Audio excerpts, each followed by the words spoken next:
سلام علیکم، بفرمایید. الو آقای انصاری. بله بفرمایید بیننده گرامی، خودتون رو معرفی کنید، از کجا زنگ میزنید؟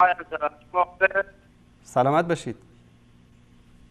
خسته نباشید آقای انصاری. نمیتونم شما بگم، من به شما میگم بمب اتم ضد شرک. الان یادتون هست؟ زنده باشید، الله متعال حفظتون کنه برادر بزرگوار. خسته نباشید. سلامت باشید. اول کلامم میگم بسم الله والحمد لله ولا اله الا الله وحده لا شريك له له الاسماء الحسنى واصلي واسلم على نبينا محمد بن عبد الله اللهم صل على وعلى آله وصحبه اجمعین.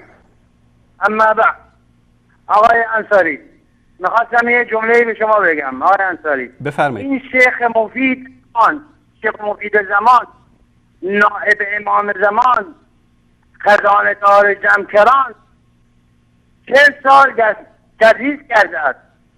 20 سال تو حوزه بوده، 20 سال هم حوزه قم بوده، 10 سال هم علم رجال خونده. خب این جمعا میشه 90 سال.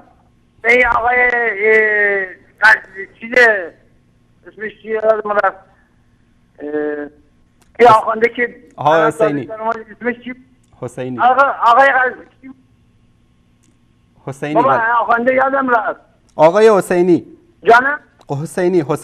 نه آقای حسینی نه، او بابا همه آخونده هم 24 ساعت درس میاد. قزوینی. بله قزوینی. آقای انصاری 40 سال تدریس کرده، درسته؟ بله. خب 20 سال هم تو حوزه بوده، 20 سال هم تو قم بوده، 10 سال هم علم رجال داد. جمعا میشه 90 تا. به این سن 90 سالشه؟ اینو فکر کردی شما؟ اینم سوالیه باید از اینا پرسید. اینو باید چک کنیم. 90 سال پیش این خودش 70 سالشه.